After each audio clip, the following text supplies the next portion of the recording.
কই গো গিন্নি, খেতে দাও, খুব খিদে পেয়েছে। ঘরে একটা চালের দানাও নেই যে তোমাকে খেতে দেব। মেয়েটাও খিদের জ্বালায় খুব কাঁদছে। তুমি বাইরে গিয়ে দেখো কোনো কাজ জোগাড় করতে পারো কিনা।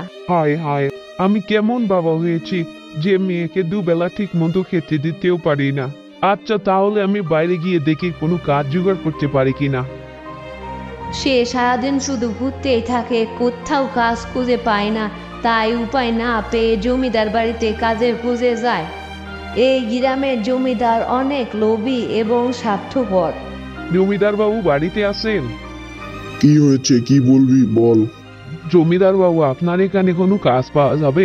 কাজ না পেলে যে আমার পরিবার না খেয়ে মারা যাবে। জমিদার বাবু, দয়া করে আমার একটা কাজের ব্যবস্থা করে দিন। আচ্ছা, কালকে থেকে তাহলে তুই তোর বাড়ির সামনে যে আমার একটা জমি আছে না, সেখানে তুই কাজ করিস। আচ্ছা, তাহলে কালকে থেকে কাজ করব। আর সে খুশি মনে বাড়ি ফিরে যায়। তারপরের দিন জমিতে গিয়ে সে কঠোর পরিশ্রম করতে লাগলো।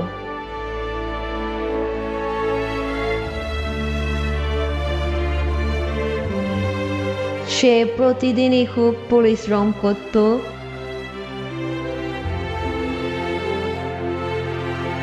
সে কাজ করে জমিদার বাবুর কাছ থেকে টাকা চাইতে গেল। বাবু, আমার এই মাসের কাজের টাকাটা দেন। আজকে না, কালকে নিস। আজকে লাগবে, আজকে না দিলে আমার বউ বাচ্চা না খেয়ে থাকবে। দয়া করে আমার কাজের টাকাটা দিয়ে দেন। আমি এই গ্রামের জমিদার, এই গ্রামের লোকজন আমার কথায় উঠে বসে। তোকে কালকে বলছি, তোকে আর কোনো টাকাই দেব না। দয়া করে আমার কাজের টাকাটা দিয়ে দেন। আর একটা কথা বললে তোকে গ্রাম থেকে বের করে দেব। সে না পেরে সেখান থেকে চলে গেল।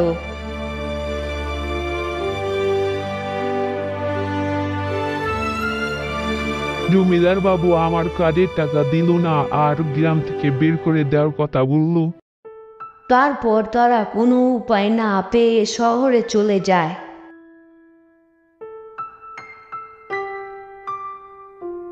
সে প্রতিদিন শহরে সবজি বিক্রি করে অনেক টাকা লাভ করতে থাকে এবং 3 মাস শহরে সবজি বিক্রি করার পর তারা অনেক বড় লোক হয়ে যায় এবং তারা একটা গাড়িও কিনে সেই গাড়িতে চড়ে তারা গ্রামের বাড়িতে যায়।